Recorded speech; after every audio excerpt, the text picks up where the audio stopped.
morning. Good morning. Good morning. Welcome back. Welcome back to the live stream this morning with me, Francois. I'm happy to be back once more. Every day I'm back. I'm very, very happy to be back. And I hope that you are joining me this morning in good spirits, and that it's going well with you and your family, and that everything is good, and that you are making it through these times. And I look forward to sharing some interesting content and some interesting conversation with you this morning. So please, let's enjoy this together and make the most of the hour that we've got. All right, so let me see. I've got quite a number of people already on YouTube, people saying good morning on LinkedIn. Let me just quickly switch on my video here before I forget. You know, I'm getting older every day, and it often happens that I forget to switch on things or switch off things, even worse. But anyway, good morning. Nice to see you. Thank you very much for being here. I hope you've got your coffee, especially on cold mornings like this. I don't know what's up with the weather. It seems like winter is coming quickly now. Let's see. Good morning, Terence. Happy Friday, y'all. He says, thank you very much. Salumi. Good morning. Welcome. Thanks for saying hi. Neil Stradom. Good morning. Renata. Good morning. Nice to see you here. I think you will see that I sound a lot better today. Although I again went to bed after 1 o'clock last night, working on my program for the FBI, which is ready finally. So yeah, great stuff. Surieta, good morning. Thank you for being back. Really appreciate it. So please, when you join us, say hi, so we can know that you're here. And then over on YouTube as well, when you do that, I can say, Arun, good morning. Nice to see you back again. The same, Mr. Ian McMaster, thank you very much for being here. Welcome back. So when you pop in, guys, say hi in the chat or in the comments below so that we know you're there and that we can say hi to you personally. That would be fantastic. Good morning, Neil Phillips. Welcome back. Morning, everyone, from a beautiful, clear, warm day in Cape Town. I must actually, it feels, I said to my wife, it feels like I'm in Cape Town. But now you say it's such a beautiful day in Cape Town. So that definitely is not working. So, yeah, today I thought, let's talk a little bit about content creation. And this can mean so many things for so many people. Good morning, Almin. Good morning. Welcome. Nice to have you with us. Thank you very much for saying hi. I appreciate it. So, in terms of content, there's much that I can talk about. And it's always, when I start putting these things together, I just go and sit with my little notes app and then I start writing.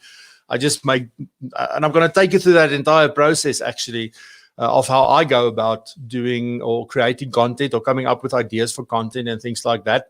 So obviously, an hour is not enough to teach anyone how to create content. And it's also something that you only really learn as you practically do it.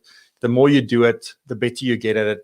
And, that's the thing. And then the quicker it goes. That first one, I remember my very first article, I think it took me about 3 or 4 hours to do. And the more you do it, the more you get to that point of, I am going to do it differently this time, or I don't need to do that. I only need to do this. So I want to share some of those tips with you as we go through the morning. But before I get into that, there is some things that has come to the fore in the last day or so, regarding Zoom. And as you know, I'm a big believer in Zoom. I mean, I use Zoom for everything that I do. I've been using them for more than a year, and really the last year we've been using the webinars and all of that functionality as well. And there's been a lot of content or articles that's come out about the security and the privacy issues that there is with Zoom. And this obviously made my heart stop for a second. And I then went on to read all of the articles. So everybody that sent articles to me, thank you so much. I really, really appreciate it. So I read about it, and I understand what the issues are. I still don't believe that it is a reason for us just to abandon Zoom. There are people, excuse me, and you'll hear people say that Elon Musk immediately banned all the Tesla employees from using Zoom and what. So a lot of people is going to go down that route, and that's fine. That's still your decision. There has been good responses from Zoom themselves and acknowledging where things are true, to say that they are busy in the process of fixing it. They explained that Zoom was built for a particular type of client in mind. It was never really designed from the beginning for such a wide adoption. And now suddenly, because of this, everybody's, from a braai, virtual braai or happy hour, all the way to very important confidential meetings. So usually the kind of clients that they work with have their own security and their own sort of systems and environments within which they work. And I think at this point, I'm looking at the responses. There are going to be webinars held by them where they explain exactly what they're doing, where they are with that. Some people are very, very vocal around this whole Zoom issue for their own reasons, I guess, always. I'm one of those people where, I've used Zoom, I've experienced their service. I've been, it's really easy for people that we engage with to work. If in the end it proves that Zoom is really an issue and there is really like grave privacy concerns, then yes, I'll move. But I'm not going to make a hasty move and just decide to leave them. I feel like, it's still doing a good job. And as far as I understand, the issue really comes in with all of the other integrations that they've got, where you can use like physical hardware and things outside of the Zoom cloud environment, really. So that's where the issue comes in, when things leave that environment and comes back. I understand in my simple way. So when I'm using the Zoom app and you using the Zoom app, that is actually encrypted. The issue comes in when you've got other setups in conference rooms and things like that. It now seems like those things may not be so secure as we thought they were. But they are looking into it and they are fixing it, because obviously it's very important to them. If you become the most important communication service and communication device and communication offering, then you will fix that. And I had a discussion with someone last night, and he said, well, two things. One, they'll have enough money now to actually attend to all of these things with all of the money that is flowing to Zoom. Although a lot of the new users will use the free option, but a lot of users are going to start paying as well, which they didn't have before. So that's on the one hand, that. And then he also mentioned about the share price, that the share price hasn't really gone down yet. So I'm going to wait and see. So I just wanted to share that with you so that you know about this, because I'm a big advocate for Zoom. I'm not affiliated with them. I'm not a partner of theirs, nothing. But it's something that I use that works and that's easy to use for people. So there are alternatives. When we did the Zoom training, I gave you some alternatives in that session, so you can look at those as well. You can consider things like Microsoft Teams, etc. But that's up to you at the end of the day what you want to do. But as these things unfold, I will do my best to keep you updated. And also, if I need to change what it is I think and what I recommend and what I use, I will let you know. I'm not afraid to do that. But anyway, so let's get into today's story around that. But while you're over on YouTube, possibly, please consider subscribing to the channel. We've really grown aggressively this month. In the last 30 days, we've done really a lot. And you'll see this morning I had 134 subscribers on there. But a little more than a month ago, in February, I had about, 19, I think, 19. So, we've really grown aggressively. And obviously, particularly in the last month or last 2 weeks that we've been doing these live streams. So I really would love your support from that point of view. And there's more videos coming after all the live streams. At the moment, I'm focusing on live streams, but we'll see after this the format, what the show, because I want to continue with the show, the format and how we'll do it and how often we'll do it. Those are the things that I'll be looking at going forward as well. Then just the last thing before I really get started, please post your comments or your questions in the chat. Anything. Doesn't matter what you want to ask, about any literally anything. You're welcome. And in the event that I can't answer, I will tell you so. And then possibly that can be a topic for a future video. So we'll see. Then, also please, when you get in here, say hi to everyone. Particular people in the chats can see you. I see that, like yesterday, we had so many comments in the session where I spoke about cyber risk and cyber security. And the only thing about LinkedIn is that when those comments, you can only view them when you rewatch the recording. So they will play them as if they are happening live. But even though you can see on the video that there are 87 comments, if you click on it, it wants to replay the video, and then you have to wait to go through the video to see all the comments coming up. And as soon as the video finishes, it closes it down again. So unfortunately, one can't see all the comments that has taken place during the conversation. But yesterday, we really had, I think it was 87 comments. So thank you very, very much. That does not include me because I don't have time to answer there. I answer live on the screen, if you will. And yeah, so thank you. Please engage with us and say hi and join the conversation. That's what this is all about. All right. Good morning, Tony Ferreira. Goeiemorgen. Mark Dunbar in the house. Good morning, Mark. Welcome back. I see Tony said goeiemorgen, Francois. Cheers. I see you've got a coffee there. Cheers. Enjoy. Jaco Roots. Hi, Swice. Hello, Jaco. Nice to see you here. Morning, Wayne. My friend, I wanted to phone you yesterday.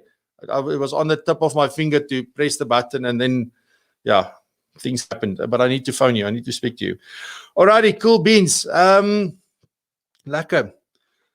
Let me see before I really get started. There are so many. Queen from, if I remember you at PPS, welcome back. Amanda John, thank you for being here. I know you said you put this in your diary. I really, really appreciate it. I know I said it on LinkedIn, but thank you very much. I hope everybody's putting it in their diary. Mora Herman, welcome.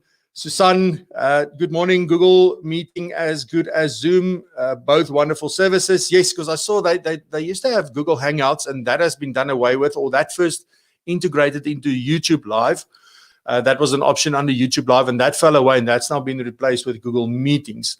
So that is definitely something that I'll be looking into. Susan, thank you very much for that. That's definitely a good one. Shlanganani, good morning. Welcome back. Neil, any quick comments on Sweetbox with Xplan versus Zoom? Neil, I don't have personal experience with Sweetbox. I know about it, and I know about the integration with Xplan, and people who are using it are saying that it's really good. I can unfortunately not speak from a practical experience point of view because I haven't used it yet. But that's something I'll maybe chat to Barry or the team at Xplan about so that I can see what that is about. And then I'll be able to comment on that. So I'll be sure to chat to him today. Mora Chart, welcome. All right. Hello. Wow, this is amazing. If I think about the first live stream when we started, it was like, I need to keep this going. And I wasn't well prepared, and everything was just on the fly kind of thing. And now we've got all these comments, questions, and then I'm better prepared every day. So this is just getting better for me, and I'm really enjoying this. I hope you can see on my face how much I'm enjoying this. So being here for you, this is a place where you can all talk to one another, come together. Let's do this and get through this time. I saw that it looks like the curve is flattening. I don't know. I haven't checked the latest things. I saw some things on social media, so I always want to double check when I see something on there. But we'll see. Good morning, Razan. Welcome. Change as good as a holiday. Yes, seeing you on YouTube. You're usually over on LinkedIn. Alrighty. So let me just bring up these things quickly. Alrighty. So I spoke about Zoom. I will also be putting out a document about Zoom regarding how you can be more secure when you use Zoom. There are some things that you can do in order to protect your meetings and your conversations, etc. And I will be sure to send that out. So if you want to get that via email, you're not on my email list, please go to my website, francois.toy.co.za/sign up. When you go to that, or you can just, if you go to francois.toy.co.za, you scroll to the bottom I think it's on the right-hand side at the bottom, there should be a link for sign up, or even on the landing page.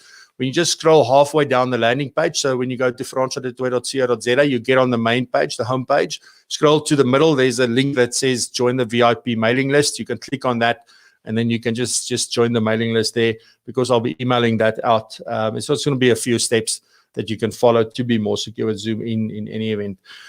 All right, so let's get started. Sure, it's 15 minutes in. I haven't even started with a topic yet, and I've got lots to talk about in terms of content. Again, my whole idea with this is not to give or to be able to teach you everything around content creation, every single step in the process, single thing that you need to consider. I want to give you like a broad overview of the most important things from my perspective. And these are the things that I've been doing myself now for a long time. So you can decide, which of those things work for you. And maybe you're already creating content, in which case I want to really say, well done. I'm very happy that you're doing that. And there's many different kinds of content. I'm going to get into all of that. All right, so let's get started. I think when you start, even when you just start thinking about creating content, you got to be very clear on where you are headed. And what do I mean by, where are you headed?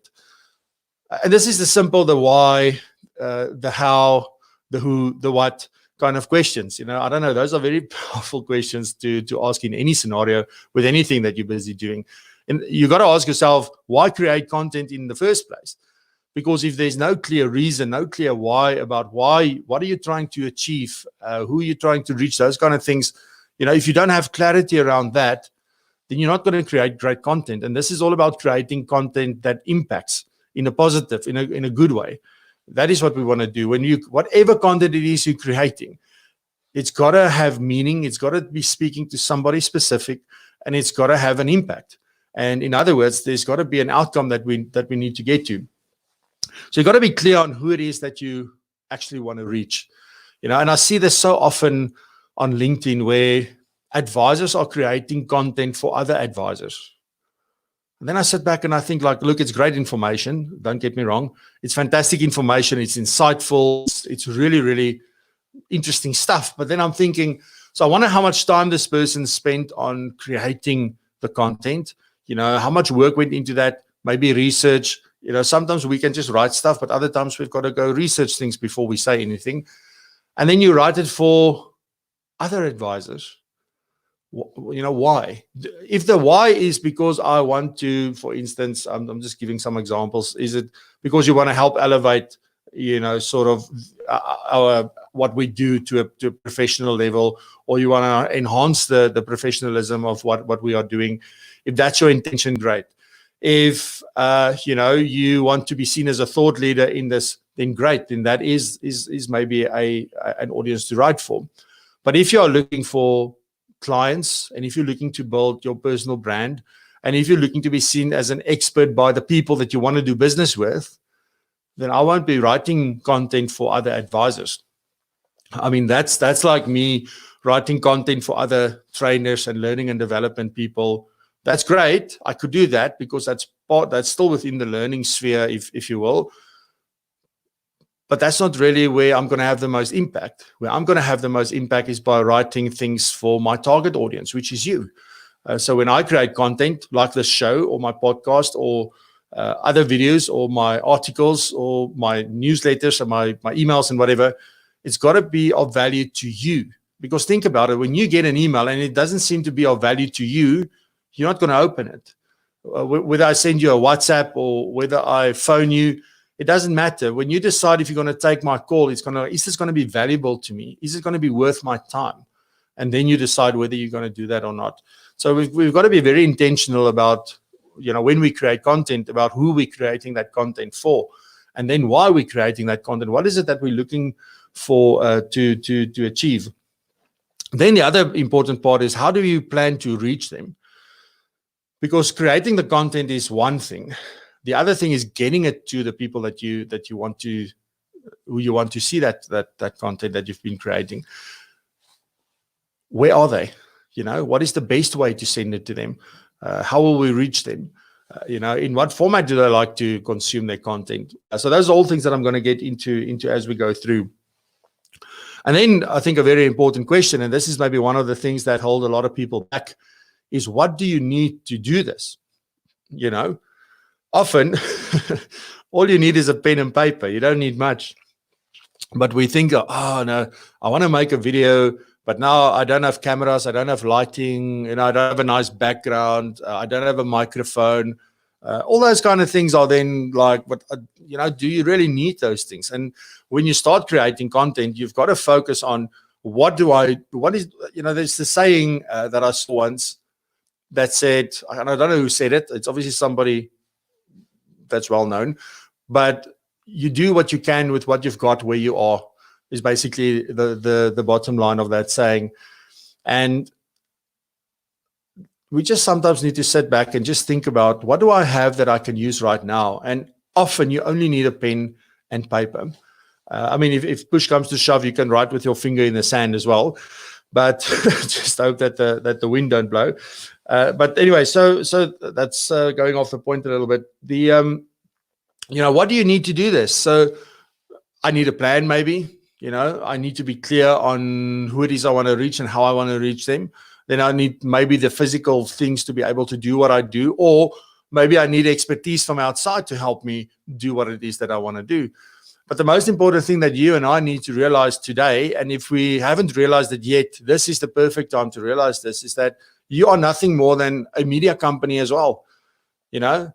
That's how we communicate. In my talk about social media, and I think the other day when I was speaking about the online world that we do business in, I think it was in that session, I spoke about, that we are our own, we can have our own TV show, we can have our own radio show, we can have our own publishing house, we can create our own magazines, we can, publish articles whenever we like to do that. Nothing stops us anymore from doing that. So you have this power of doing what media companies have been doing for years. The hardest part about this is building your community so that you've got people to actually communicate to. And I'm going to get to that in a second. So the bottom line for all of this, if I look at why do you want to create content? Who do you want to reach? How do you plan to reach them? And what do you need? I mean, the bottom line about all of this is, one, you need an objective. So you need to have a goal and know exactly what it is that you want to achieve long-term. Long-term, very important. And then secondly, you need a plan. Because it's fine to say, I want to go to Cape Town, but if you don't have a plan to get there, you're not going to get there, funny enough. Okay. So let's quickly see. Good morning, Johan Marais. Welcome, Johan. Nice to have you here. Thank you very much for joining us. All right. So then obviously, we need to think about, so who is the target? Who are you targeting? If you know why you're targeting, what it is that you're trying to achieve, and all of that, the who is very, very important. And again, there's a few things that you can, to make it easy for yourself, because we can now go into this discussion around your ideal client and how do you determine your ideal client. And I've spoken about this in previous episodes. I don't want to do that again. I just want to make it simple. So what can you do? You can say, well, do I want to target just my existing clients? So if you've got existing clients, obviously you've got, and you want to start creating content for them that will be valuable for them, that can uncover more problems and needs and wants for them, so that it obviously then opens up opportunity to be able to help and advise them. Then that is something that you could do. That's the easiest place to start. In fact, if you are not somebody who's consistently creating content, and again, with consistency, I don't necessarily mean every week or every day. It can be every month. Once a month, you create an article. Once a month, you create your newsletter. Whatever that means for you, within what is reasonable and what is really achievable for you, you can decide to do that. You can also say, well, you know what, I've got existing clients and I'm happy with what's going on there, but I want to attract new clients. So then you may focus on a bit of other stuff, because now you need to know, who is your ideal client? What do they look like? Because you don't want to be pulling in just anybody. When I've already got a relationship with you as my existing client, then, or my existing audience even, then it's easy for me to communicate to you. And that's not, I sort of know what's going on. But if there's if there's somebody that doesn't know me and I don't know somebody that knows me, in that case, I need to be very clear when I speak to them, so that I attract the right people. You want to attract and you want to repel the wrong people. I strongly believe in that. If you can keep the wrong people from talking to you or from doing business with you, then the better.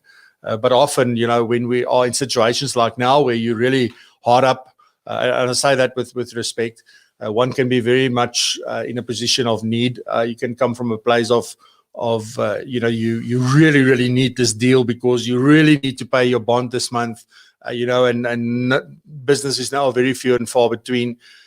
Then one would take on things that you actually would normally not take on. And it is in times like these that you can really challenge your what is your ideal client? Who do you do business with? How do you make your decisions? What is your process? Because times like these uncover all of the cracks in those. And if you can stand by your philosophy and you can stand by your way of doing things, it's going to prove you a lot of value in the future. Then also what you could do is, if you know who your ideal client is and you're trying to attract new clients in that space, you can also decide to just focus on a subsection of that. So meaning, let's say you have a particular ideal client and they tick all the boxes, but now you only want to work with those ideal clients that are close to retirement, for example.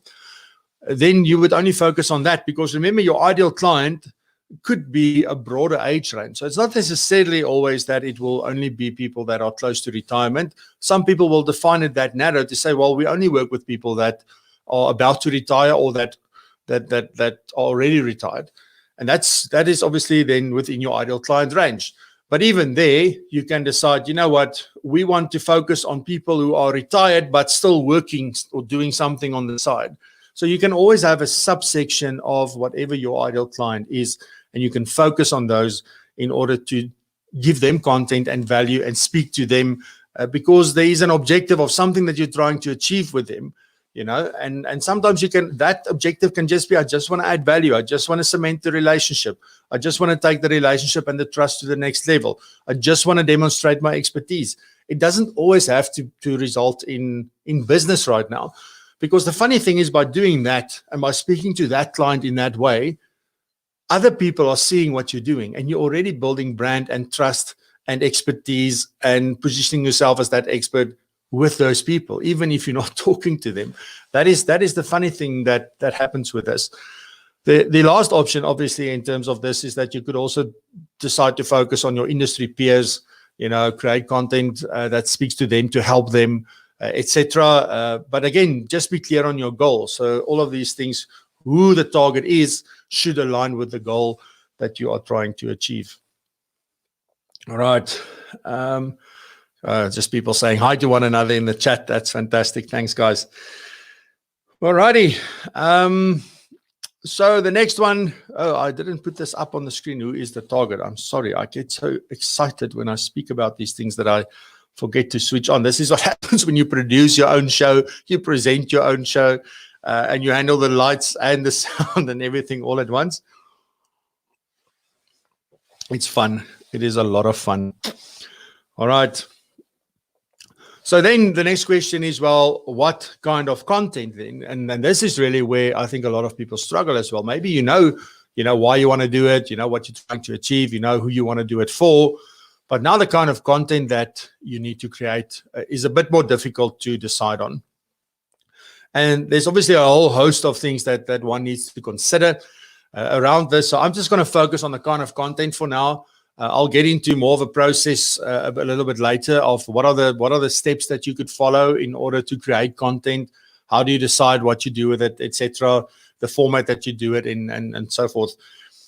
But for now, in terms of what kind of content can you create, I mean, there's such a wide variety of things. And the nice thing is that you and I have the power to distribute content in any form or manner that we wish. And that for me is the beauty. And I think that's why I get so excited about content creation. So obviously the first type of content that you could create, and that most of us do, and that most of us know well, and you've been doing it since school, is writing articles. The opstellen, the essays that we wrote at school. I hated those things. There was essays, and then there were letters that you had to write. Oh, I hated that. And today I do a lot of that. How ironic is that? I'm pretty sure a lot of you may feel the same. And then obviously there were those kids that really loved writing the essays and the stories and those kind of things, and they maybe wrote books already. But yeah, so written is obviously one of the biggest things in the world. The other thing about written is that it makes your content searchable, so it's easy for search engines to find what your content is about. It's not as simple as that. I'm not going to talk about search engine optimization and things like that in today's episode, but there are a lot to consider when you are creating. If your purpose is to be found in search, there's much more that goes in behind this. But for now, I just want to focus on the fact that you are writing an article with information aimed at a specific target audience and trying to achieve a specific outcome. So that obviously is the first thing. The second way that we can communicate or create content is images. So images is very, very powerful. You know that a picture says 1,000 words or something like that. It's really, really true. And just be mindful, you know, when you land on a website, just see where your eye goes first. Just be sort of, you know, just be aware of that. Just where does your eye go first? And if you don't know, okay, you can just, you know, squint and just look like this, and then you'll be able clearly to see what stands out, because that is where your eye is going to go first. And that is usually an image or something with a bright color. That is usually what will happen. That is where your eye will go first. It will attract you to go there first. So images that you know, you use, and you can use the image as the main piece of the content, or you can use that image in order to support another type of content. Like, for instance, if you do an article, you can use various images within that article. I don't prefer doing a lot of images, but if you have one or two images that really supports what it is you're trying to say and to drive home the idea about what you're trying to say, then images is really, really, or really a good idea to be able to do that. The next thing, obviously, then is audio. And you'll see, I mean, I'm almost like going from print all the way up to television kind of sort of content. So if you have audio, you know, that's also something, because it's also for people about the least amount of energy that they need to expend when they consume your content. That's also an important thing to understand. This is why people will listen to something for much longer, because it takes less effort versus having to watch something for longer. You know, I'm of the opinion that if people don't watch the show live, very few of them will watch the entire recording. But you're much more likely to watch the entire session live, simply because we're engaging and there's interaction and there's things happening and you don't want to miss out, you know. But as soon as you get to the recording, you watch the recording, and then 10, 15, 20 minutes in, you know, it's starting to take a lot of energy from you maybe. And it's simply just because it isn't live. And that's the kind of thing that we also need to consider, is how much energy is required to consume the content that you are creating. That is something. And there you can just think about yourself. Just think about how you feel. What kind of content do you enjoy most? You know, but also then we need to go a step further, which I'll talk about later. We also need to understand what the other client or your target audience prefer to consume their content. But audio, very powerful, whether it's a voice note that you send out, whether it's a podcast that you create, it doesn't matter. But audio, it's just audio. It is a file that can be shared. It can be embedded on your website. Somebody can click on it and listen to it, you know, and if they can listen to it while they're on a flight somewhere, or when they are exercising and doing things like that. You know, it's very hard to watch a video really while you're exercising, or when you're busy making food. It's very hard to focus on a video. But when you've got audio, you can listen to it. It's fine. You don't have to see what's going on. You can just listen to what is going on, and you can go on with other things as well. Then the next one is video. Video obviously is very, very powerful. If you think about YouTube, more than 50% of all the searches that happens on YouTube. So it's become a very powerful search engine where people are looking for information, because although I've just said, you know, it takes a lot of energy, when you're trying to teach somebody something, you're trying to show them something, video is the best medium to be able to do that. Also, if you want to connect with people, the fact that I'm looking you in the eye, you know, there's a connection there, whether you like that now or not, because I looked you in the eye. And it's important, you know. Video is a very, very powerful medium that we can use. And this is the one that most people are most afraid of. My own wife doesn't want to do videos. We've had a fight once because she's had a business. And I said to her, let's talk about it. Let me ask you some questions. You can do this. Let's then send it. They can share it. We tried. She refused. It made her nervous. She didn't like it. And, you know, and that's the thing. I think if it's not for you, it's not for you. It's okay. It's not that you have to do video. If something causes you so much anxiety that you don't want to go ahead and do it, then stay away from it. Don't even do it. If you then get to a point where you feel like, okay, now I can focus on that, call it then that fear or that anxiety, and I want to get over it because I understand the value that it can bring, then you focus on it. Don't try and do it now while, there's a million other things that you need to be doing. And I'll chat about where to start in a second. And then obviously I think, the power always comes when we can use these things in combination. I want to talk about that when we talk about some of the steps that we can follow. All right. Is there any questions over on YouTube? Anything? I see you very quiet over there. I don't see anything new on LinkedIn for the moment. So please, you are welcome. Please chat with us and share your ideas. Let me see. Johan Moret says, agree, your client must be part of everything from the start to end. Video, audio, video, etc. is good to use, but it is the way that you use it that is important. Yes, absolutely. And some people are very good at doing things on the fly, in the moment. And then other people should rather not do that. You should rather plan it out and really structure it and do it. And there are some ways and tips and tricks that you can do in order to create content in advance, so that you don't, I need to create a video every day or every week. You can schedule a morning and create the 4 or 5 videos. And that's, I'll give you some tips at the end about what you can do in order to make this a lot easier for yourself. All right, then. Now that we know sort of, what type of contents we are, I just want to warn you about the P's. Be very careful. These are not Cobus Klein's 9 P's. Okay. It's not the same P's. I've got my own P's. And you need to be very careful of them. There are 3 of them, 3 P's that you need to be very, very careful of. Most children don't like to eat peas. So just remember that. But that's not the kind of P's that you need to be careful of. The very first one is procrastination. You put it off, you put it off, you put it off, you put it off because it seems like this unsurmountable mountain. You can't see yourself climbing out this mountain and doing it. And as soon as you start feeling that anxiety, it's a very good reason to rather focus on something that's nicer. And then you just never do it. I'll do it. I'm going to send that newsletter. I'm going to send that newsletter. I'm going to send that newsletter. And then you never do that. All right.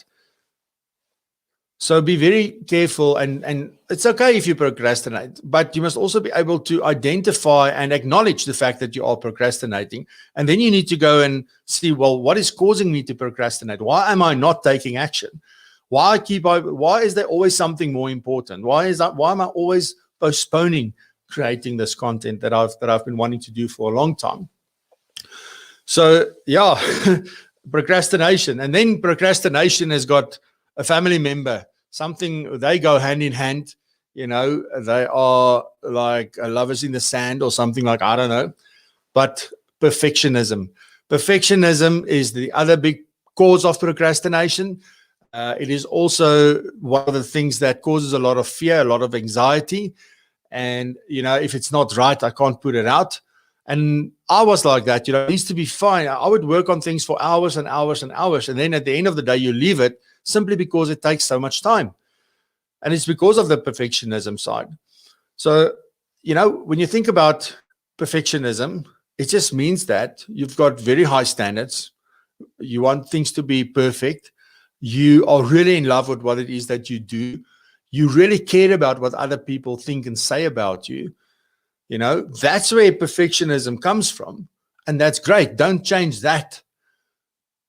Because that is what makes you you. That is what makes you unique. That is what makes your product and your service stand out. That's what people came to love you for. But whenever that perfectionism is starting to cause you not to act, so if you act and it just takes you long, but you are still acting, then that's fine. I don't say change the, or get rid of that, because I think if perfectionism is in you, it is in you. But when perfectionism is the thing that is actually leading to procrastination, in other words, that you don't take action, that is when you should say, whoa, okay, maybe good is good enough. It doesn't have to be perfect.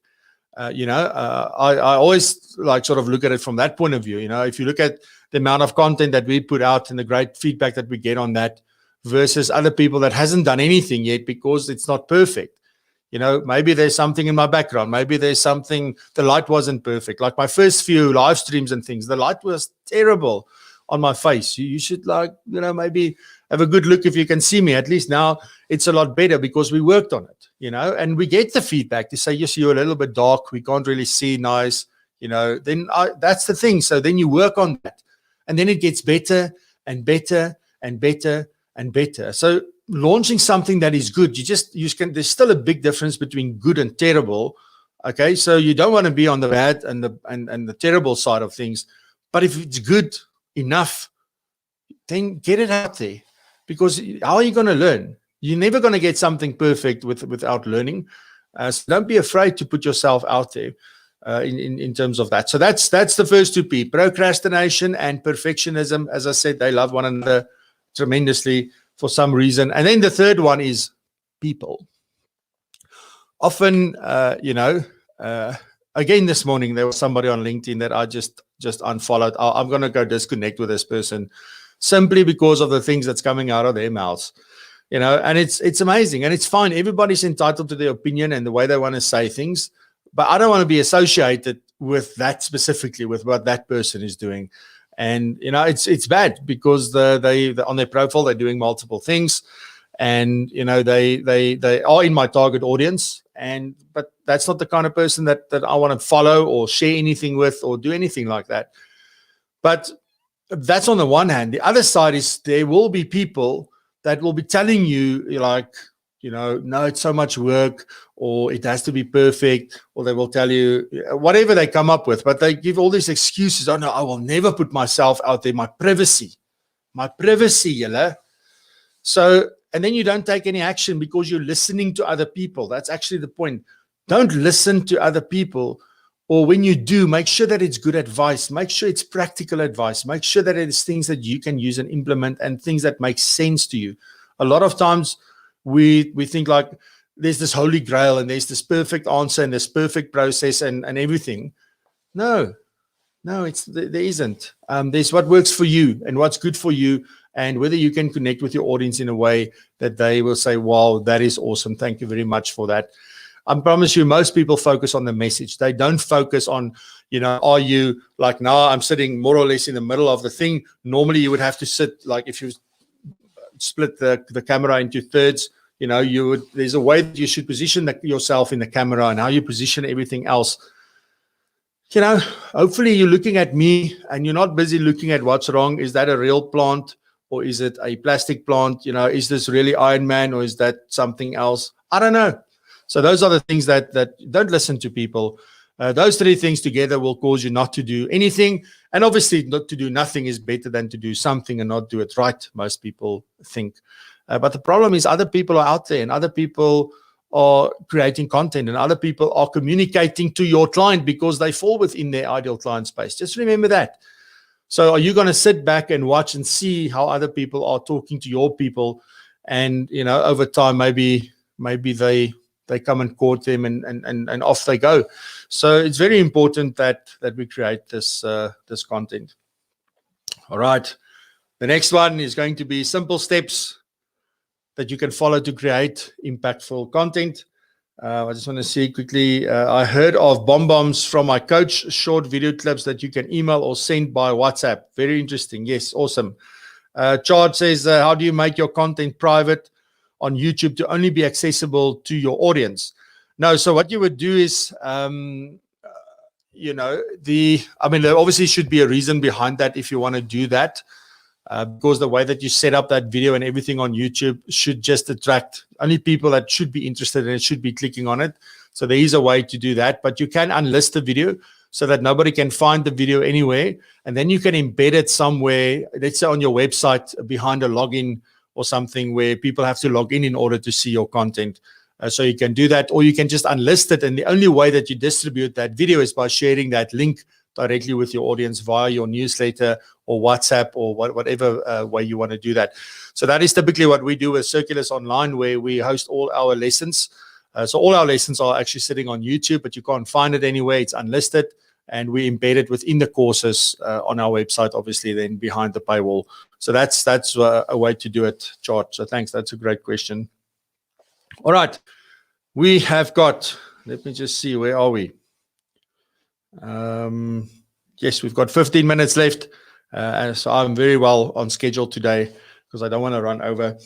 So some simple steps. I'm just going to assume that you already know your why, the who, the how, the what. So all of those things you already sort of got that we've spoken about when we started. All the things you need to know, like, who you want to reach, why you want to reach them, what do you need, how you're going to do that. So all of those, I'm assuming that strategy and that plan is already in place. So the next step now is to create the content. And how do you actually do that? Well, I'm going to share with you how I do it. How I do it is I would go and write down topics. So sometimes it happens on the fly. It happens spontaneously. I would be driving in the car. Somebody would say something on the radio, or I would have a telephone call and something was said and I think about something. Or sometimes the idea just pops into my head for some reason. And then I immediately write it down because I've previously not done that and thought, when I get back to the office, I will do that. And then I forget. And then I can't remember this brilliant idea of mine. So have a habit or a place on your phone, because your phone is usually the thing that is closest to you. It's always with you. So what you want to do is, let's say on your notes app, or if you have OneNote or Notability, or I don't know, there's so many apps that you can use. Evernote, I don't know all of them. But so I just use the normal on iPhone, the normal notes app. And I just create a thing, boom, give it a name. So I've actually got a document with topic ideas for my articles or for content. And then I would just write it down. But what I also then do is, what's very, very important when you're just creating a list of ideas that you've had, is to actually just write down 3 or 5 bullet points just to capture what you were thinking at that point in time. Okay. So this is when you create them spontaneously and just as ideas come into your head. Now, obviously, if you've got a plan and you've got an objective that you want to reach, then what you want to do is you want to focus more on, let's now create content for that objective and for that audience. And then you need to go and sit down and say, okay, so what are the topics that I should be talking about? Because what you really want to do is take people on a journey, sort of, it shouldn't be random articles necessarily. If you've got a very specific idea, if you just want to share whatever is topical at the moment, then you can do that. But what is really, really impactful and what is really, really valuable for you long-term, things that you can use over and over and over again, is creating evergreen content. And what that means is just simply you talk about things that are principles and things that's never going to change in time. I think I said the other day, if you talk about the change in markets and the volatility and the coronavirus, that's not going to be part of history forever. But it is not going to be topical in a year's time. I don't know. Maybe it is. Maybe it's worse than it is now. I don't know. I'm just using that as an example. So you need to go think about, the type of content, and you should have a mix, because you also want to be a center of information for your clients or for your audience, your ideal clients. But you also want to be not just the source of information of what is happening right now and how does it impact me. You also want to be there to help them evolve over time. You want them to transform, is the word that everybody's talking about. Like, if you can help people to transform their lives, in other words, you take them from a place of, my finances is in a mess, to take them to a place where my finances are sorted, it's beautiful, I wish I met you 60 years ago. That's the kind of stuff where you have a real impact on people's lives. So go write down the topics, just as many as you can, as stupid as they sound, as brilliant as they sound. Just write down. And what I like to do, I haven't got it here, but my flip chart, I've got a big flip chart here in the office, and I like to go and stand and look at that, because I don't know, there's something about, you write it down and you stand back and you can watch it from a distance.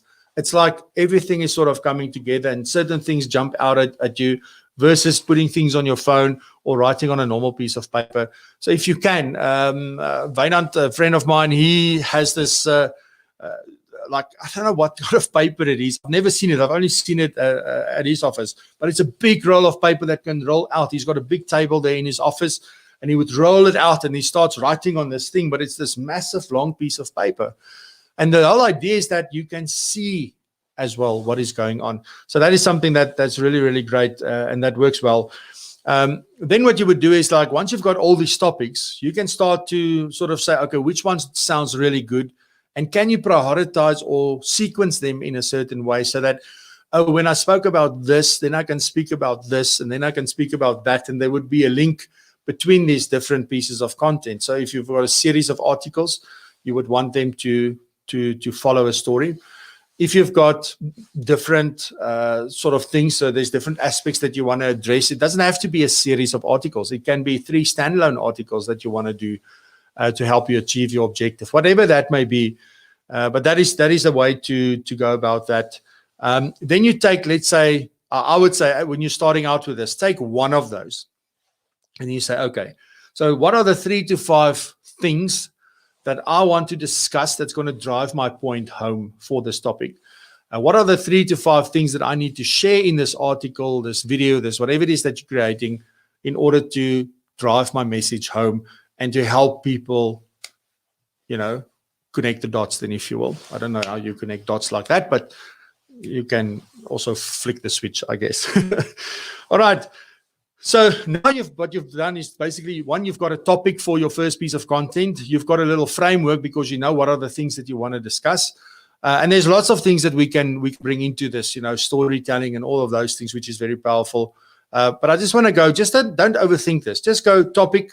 What are the 3 to 5 bullet points? Boom, boom, boom, boom. And there I've got a framework. And then you can look at it and say, well, is this really driving home the point that I want to drive home? You can adapt it a little bit, change it, enhance it, take out, add a little bit. And there you've got the framework for that piece of content. Remember, I still haven't decided what is this going to be. Is it going to be an article? Is it going to be a video? Is it going to be a podcast? Whatever it's going to be, it doesn't matter. At this point, it's just there's content. And then what you need to do is obviously now put meat on it. Even if you're vegetarian or a vegan, just put meat on this framework, okay, so that we can get there and that there's more to this, because obviously you can't just share that. Other people that doesn't have the same sort of knowledge and insights and things that you've got won't be able to connect the dots. So we've got to put meat around it and that. So, excuse me. The next thing that I would do once I've done that, so now I've got a piece of content, and people always ask, like, what is a good length for content? I don't know. If you are able to say what you want to say in one sentence, say it in one sentence. If you need 10,000 words to say what you want to say, then say it in 10,000 words. I don't know. What does your audience want? How do they like to go? How much time do they like spend to spend reading or watching or listening to your content? That's things that you need to ask them. It's simple to find out. Just ask them, what do they prefer? Do they prefer newsletters? Do they read your newsletter? Do they want all of the information in the email? Do they want it on your website? What do they want? How do they want you to let them know that there's new content? So that's important. But then also the last thing that I would do when I'm creating this piece of content is to consider additional supporting acts, if you will. So other images, videos, external links, other information I can refer to, things like that, that's going to give more like sort of weight to my content, or that will support my content, or that will show the credibility of my content and of myself. Are there things that I can use in that way? Are there things that I can use for people to understand this better? If I discuss something and I explain a calculation to you, that is something that somebody would want to see. So if I think about like the course I did now, or the webinar that I've done for the FBI about tax on trust income, a lot of the things I'm showing with pictures, because following the words of the act and following the calculations are not easy. But once you see it, this happens, then that happens, then it's like, wow, there's a new world that opens. So I'm very excited for that to come out, by the way. But so those are the kind of things that you think about content. And content, again, if you want to create a course for your audience, if you want to create, whatever it is, you'll follow the same sort of approach in that sense. Okay, so let's see quickly. Okay, Franco content. Scobus Klein says Franco content through various formats, platforms, and subject matter is the basis to create thought leadership with authority and authenticity, which over time creates powerful personal brand and presence on social media and within your practice. It has to coincide with regular frequency, consistency, and the more it becomes a habit and gets embedded in your social media strategy, the more credibility you will gain over time. I agree with every single word, Quivers. And when I get to the power tips, I think I'm going to touch on some of those. And those are really, really powerful. So I hope everybody took note of what Quivers is saying, because in 2 paragraphs, or in 2 sentences, actually, he's really summarized, how you should go about when you've created your content. What is that next level that's going to give more power to you and to the content? Alrighty. Then some power tips in terms of content. the thing that I found most valuable over time is that the first piece of content that I create, I look at if I create that type of content, and I'm talking about, do you do a video or do you do an article or whatever it is, the format of this content. But I will focus on creating the content in a format that I can repurpose the most first. So that's the thing I would go and create first. Because obviously you have people who prefer, if you ask your audience, I can guarantee you that they like video, they like audio, they like articles. So there's going to be a cross, like, okay, so I've got to do all of this. Now I need to create a video. I need to create, let's say, some audio. I've got to create written articles. I've got to create images for my posts. No ways. And then you leave it again. Old procrastination and Mr. Perfectionism comes and visits, and then you don't continue with that. So what do I mean with focus on? How do you determine which piece of content you can repurpose the most? Well, that's very simple. If I can tell you now that if you are into making videos, that is the thing that you want to start with. Because think about this. When you've created a video, what have you got? Well, one, I've got the video. Yay, fantastic. So I've got a video. I can extract the audio from that video and then chop it up into smaller pieces if I want, or I can just distribute the entire thing. Like this morning on our podcast, my interview with Barry van Zyl the other day, I took that out and I did edit it a little bit, but now it's a podcast today. So we've created the video, we've asked the questions, everything is there, and I repurpose some of that as a podcast today. So that saved me a lot of time. I didn't have to have a second interview with Barry in order to record that. So so check out Propulsion, by the way. Propulsion.co.za is where the podcast is. But that is what we're talking about. So I've got video, I've got audio. Then you've written some form of a script for that. Or what you can do is you can have that video transcribed. There are many online services. It's not perfect, but it'll get the bulk of the things right. And you maybe need to do a little editing to change the words, etc. But then you've got your written content. Fantastic. And then once you've got the written content, now you can identify pieces of that is really maybe powerful or very, very insightful. And you can create posts from that on your social media as well to drive people to your video or to drive people to your article. You see, so I created one piece of content that I then, after that, can repurpose in many different ways. So that's what I mean. And if it means for you that,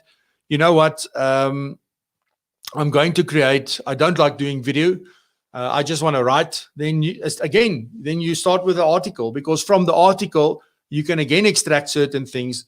You can create posts and images and things that are based and that will support what it is you want to extract from that. And you use that to drive people to your website, to your article. That's how you do it. You don't start with a Facebook post or the LinkedIn post because that's a hell of a lot of work, because now every time you're going to come up with something new.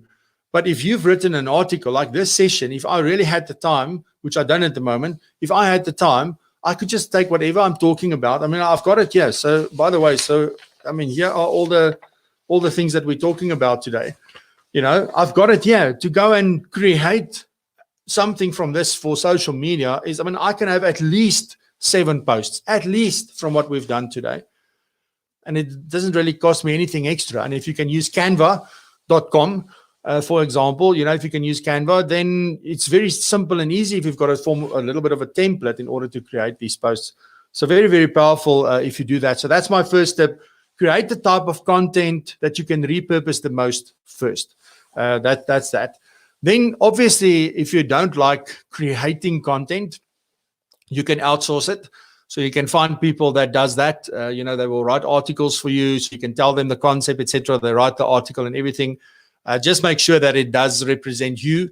It's unique. And also that, as much as possible, that you're the only person that can use that article, or at least for a period of time, you're the only person that can use that article, because one, it was your idea. Number 2, you paid for it. And number 3, you want to stand out. You want to be unique. You don't want to have the same content as everybody else. So that's important. You can also decide to outsource it in part. So for instance, what you could do is you can decide to create the content and then let somebody else do the video, for example, or you can have somebody else just, create the social media posts and things like that. So you could partly outsource as well. Then I also want to, like, if I look at the things that I enjoy most, that is what you should focus on. So if you love writing, focus on writing. Don't try and force yourself to do video. If you love, I love video and I love audio. I wish I can make a career out of this. So, you know, I don't know how I'm going to get that done, but hopefully one day we'll get it right. So focus on what you enjoy most and what you're most comfortable with. You know, if you want to graduate towards doing audio and video and those kind of things, then do that over time. But right now, most people should be comfortable with writing. And if you battle with, let's just say that you speak another language and you really battle with English, you know, I think there's a lot of power in writing in your own language, creating videos and audio in your own language. You know, I've done a test on LinkedIn, when was it? End of last year, where I actually posted something in Afrikaans, and that thing got almost 5,000 views. It was my highest, well, my second highest LinkedIn post ever, and it was in Afrikaans. You know, so I think there's power in writing in your own language, communicating in your own language, whatever that may be. As long as that is the language that your audience prefers, then that'll be great. So if you want to work with whatever language speaking people, then you're right, you will attract them because nobody else is doing that probably. All right, and then understand how your audience and clients prefer to consume content. Very important. If they don't like watching videos, if they are concerned about data costs and things, it doesn't help you creating video. Although I may say this, that long-term thinking, as data prices drop, as fiber becomes more of a commodity, you know, specifically now people have more affinity to online. You know, I'm creating content at a pace because one day when everybody gets online and they start consuming this type of content, my content is the content that's going to come up if that is relevant to them. So also it's never a wasted thing in order to do that. But I think if you're starting out, focus on what you love most, focus on what you're most comfortable with, and then take it from there. Great stuff. All right. How much time do you allocate to content creation? Asked Neil Phillips. Neil, it's hard. I don't have a fixed time. A lot of, you know, there's, as I said earlier, there's two ways of doing it. You can do it on the fly, in the moment kind of content. So Kobus is very good with this, where he would share a lot of content around where he is, who he's seeing, what he's busy with, what he's attending, what his views are.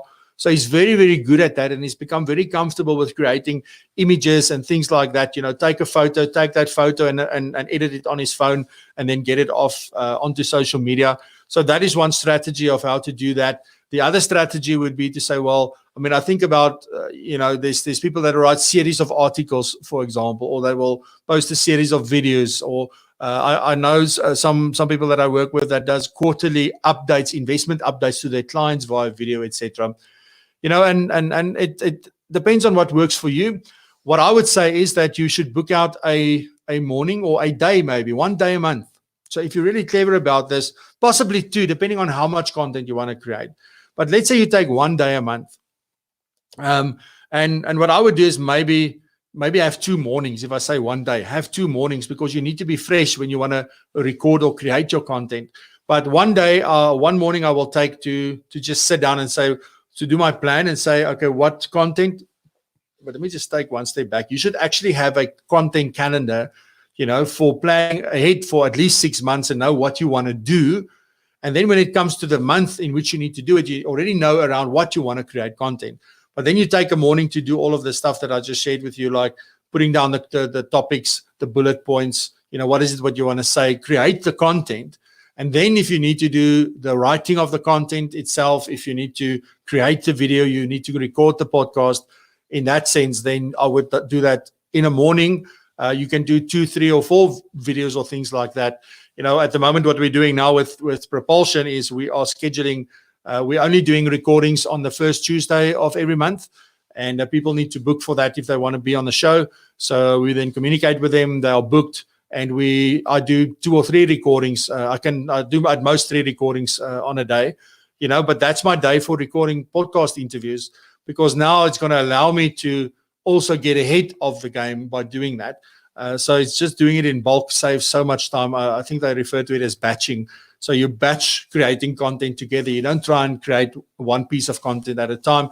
You're actually working on 2, 3, or 4 pieces of content, on that day that you're setting out to use for that. And that's really worked well for me. I don't get to stick to it religiously, and I also don't, beat myself up about it. But whenever I do, I decide like, now I need to do all of these things. Just look at the amount of content that I've created in the last 15 days. That's 15 hours worth of content in terms of that. Where and how would you post, Francois? Ask Carol. Hello, Carol. Well, that depends on where your audience is. So we spoke about this in the episode about online business or your business in an online environment, where you need to focus on where your audience is. Because I spoke about how do you decide which platform you want to be on, or where should you be on. And also you need to understand how your clients behave when they are on that platform, because it may very well be that your client is on LinkedIn and on Facebook and on Instagram. But what is very important is that to understand, like, where are they most open to the kind of content that you want to create? Is that LinkedIn? Is that Facebook? Is it Instagram? Is it on Pinterest? Is it, I don't know, do you need to be making these fun little TikTok videos now in order to reach your audience? It depends on where they are. So one needs to understand, what they do and that. So every practice is going to be different. There is not one practice that's going to, or everybody goes to LinkedIn. Although LinkedIn is the place where everybody is open to business, a lot of clients have maybe a LinkedIn profile, but they are not active on LinkedIn. So it doesn't help you being there. If they are active on another platform, then you want to create content for that platform that still supports your goal and your objective, but it communicates and catches their attention in the way that they would expect on that platform. So, yeah, and also just maybe to add on to that is that you would rather choose one platform for now, maybe two, but you have a primary one and then maybe a secondary one where you can also do some stuff. But get a platform where most people are in your audience, and then you can communicate to them over there. I hope that answers your question. Thank you. Good session. Thank you, Johan Marais. Let me see. What is your thoughts? Arun asked, what's your thoughts on joining Facebook versus LinkedIn? Exactly. I think the same answer to that, Arun, is you need to focus on where your client or your ideal client is and what they're doing while they're there. I personally, for myself, LinkedIn, because that's advisors on LinkedIn, and when they're there, they're looking for more information and things that they can learn. So I focus on LinkedIn particularly. If you have a different kind of business, then Facebook may be better for that. If you're more of a visual kind of company, Instagram will probably be better for that. But also you need to understand how to communicate on that platform. So there isn't one over the other. If your client spends a lot of time on Facebook, and now you need to understand, if they are in business mode on LinkedIn, when they go to Facebook, they are maybe there to interact and to catch up with friends and family. They're there to laugh at cat videos, and they're there to do things like that. So they're not looking to do business there probably. But if your client's business is being on Facebook, so if their business should be on Facebook, then they're there for business. Then they may be open to receive your message and to sort of listen to what you've got to say. So I don't think Facebook is the best place at this point in time for financial planners or financial planning. Depending on the type of client you're going with. I'm pretty sure if you deal with business clients, you're not going to find them on Facebook. They're too busy. But if you're if you want to get to the masses and do a lot of financial literacy and financial education and help people just, get their finances in order and if that's the focus, then Facebook will be a great place, because there's so many people that you can reach there and you can make them aware. And ultimately, the main goal about social media, and we need to finish. I'm over time. I'm sorry for that. The big thing about social media for me is that what you're trying to do is to drive the person to your website, because you want to get them out of the noise where you can spend more quality time with them. And that next place is your website. So those things actually need to work together. So you need to understand, how do I do that? And then which platform is going to be the best for me to reach people in that. Alrighty, thanks for great content. Thanks, Renata. Appreciate it. Yes, cool beans. I think I've answered all the questions. Thank you very much for being here. I'm very sorry that I ran over time. Neil says, thanks, Francois. Great info session today. I'm off to run around the house. There you go. You're going to have a little nice pathway around your house by the end of the lockdown. But anyway, guys, thank you very much. Back tomorrow morning, even though it's Saturday, I'll be back tomorrow, 8 a.m. sharp. Bring your coffee, bring your wife, your dog, your kids, everybody. You're all welcome here at my house. And we'll chat soon. Have a fantastic day, and I'll see you tomorrow. Cheers.